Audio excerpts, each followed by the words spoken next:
My approach to healthy relationships has been labeled as an outdated notion of love and marriage. Some people think that it comes out of the 1950s or even the Victorian era, but the truth is it's a lot older than that. It's as old as life itself. Hello, I'm Dr. Debi, and I've been helping men, women, and couples grow together for more than 25 years. Now it's your turn to learn what I learned and taught as a couples counselor and university professor. This is your personal development podcast packed with instant encouragement and practical tips. This is a safe place where women are valued and men are respected. We talk about biology, socialization, behavior, emotions, communication, and connection, because men and women are different. Always have been, always will be, and that's a very good thing. A man and woman dancing together in three-quarter time is the best metaphor and experience of romance. He takes the lead, she follows. He guides and protects her. She inspires and influences him, even as she admires him and makes him look good to anybody who's watching. But does she want him to lead? Well, more than likely she does. You might not know that from how things are going, however. Part of the problem is because men are so unsure of themselves. Well, most of them are, I think.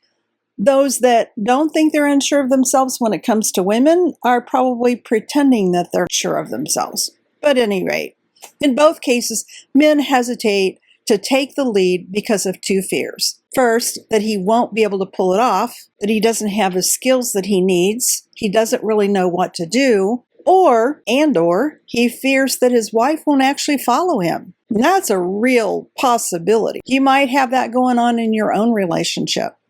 While she's waiting for her husband to step up and take the lead, she secretly begins to panic. Now, if you're paying attention, you can see that anxiety. And that's when she takes over. She doesn't do it very well. She's doing it out of that sense of anxiety of her own, that somebody's got to take this role. And she really believes her husband should be the one to take the role, especially when it comes to the children, but he's not doing it. And so her reasoning is that it's better to have a female leader than no leader. But in reality, that only makes things worse. Because once a woman has taken on the role of leadership in the family, whether that happens before or after the wedding, it'll be really difficult for him to step up to the plate and take the lead after that. Why in the world would she want to follow him? Years ago, I asked students in my undergraduate psychology classes if, generally speaking, they thought it would be acceptable behavior for a girl to ask a boy out on a date. The women said yes, and so did the men. Sort of. Further discussion revealed that although they would find it flattering that a girl was interested in them, almost all the men said they'd feel at least a little bit uncomfortable with that, and they'd rather be the one to do the asking themselves. Now, given what we've learned, that makes sense, right?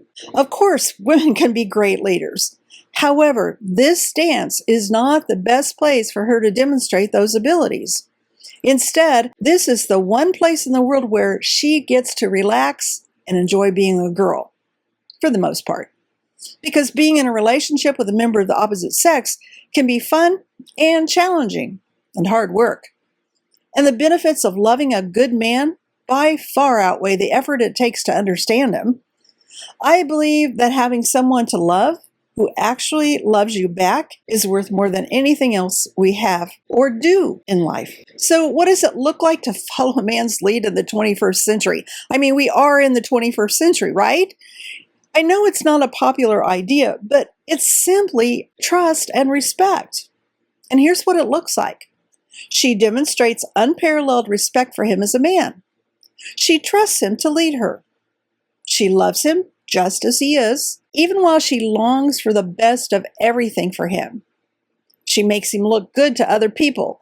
That doesn't mean she covers up for bad behavior like an enabler would, but instead she sees his efforts and she makes sure everybody else knows what a great guy he is. And this is the reality. It's not a dysfunctional codependency. So don't read that way about making him look good to others. You don't cover up for drinking. You don't cover up for abuse. But you do make a good man look even better. She gives him immediate affirmation each time he gets something right. And she holds good thoughts of him in her heart and in her mind. Yes, of course he does need to listen to her, but if he automatically does everything she tells him to do, she's got a serious problem on her hands. And so does he. You can imagine what that is, right? But she can get what she wants because it's what he wants too.